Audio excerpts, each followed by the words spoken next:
The Hindu shortened dictation, total words 480, speed 80 word per minute. Start.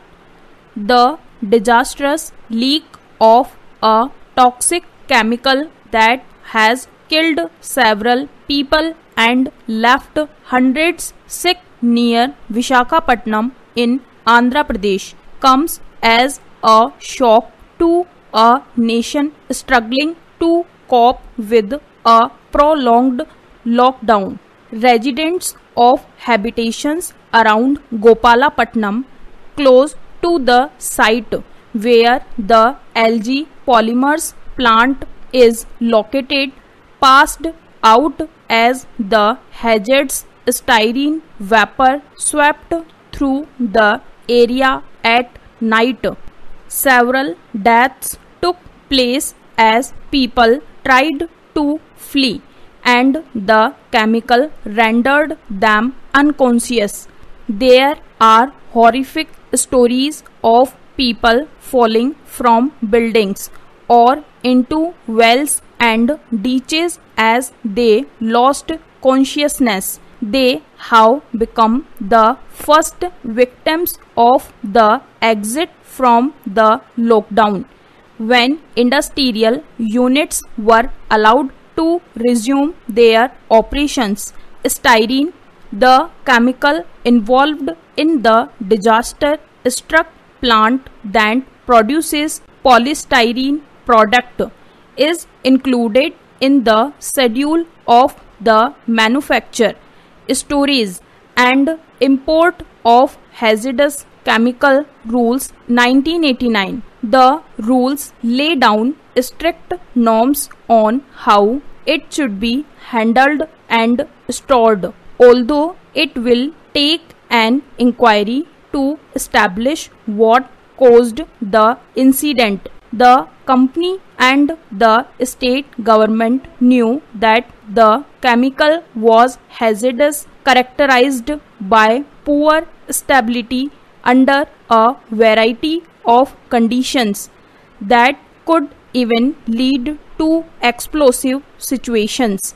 It is also reasonable to assume that the safety mechanism built into the storage structures of something so hazardous was either faulty or allowed to be overridden. Was the reopening work at the factory left to unskilled people, as some city officials have said? These aspects must be probed in the inquiry to fix accountability. The Andhra Pradesh government must focus immediately on the medical needs of those who have been grievously affected by the gas leak, which has inevitably led to comparisons with the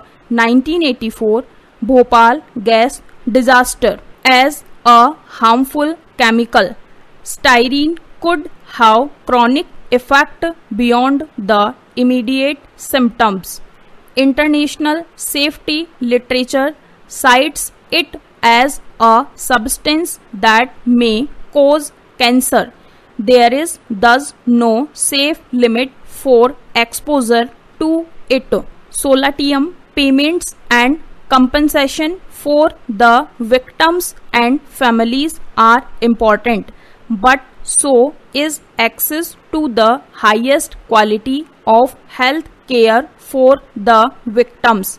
What happened in Gopalapatnam is also a warning for industries across India. Although some may see the incident as a consequence of the lockdown, the states have the authority under the central government's orders to exempt process industries. It needs no special emphasis that safety of industrial chemicals requires continuous watch, with no scope for weavers.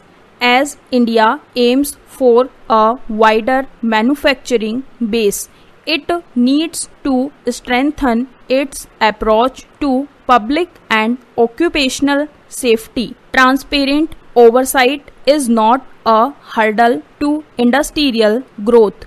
It advances sustainable development by eliminating terrible mistakes. Para.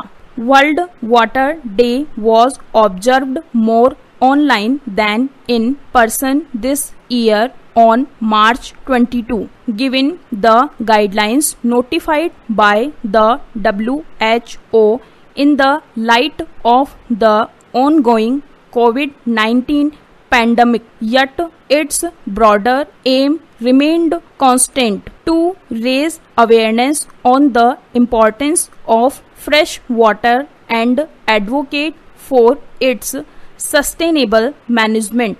Stop.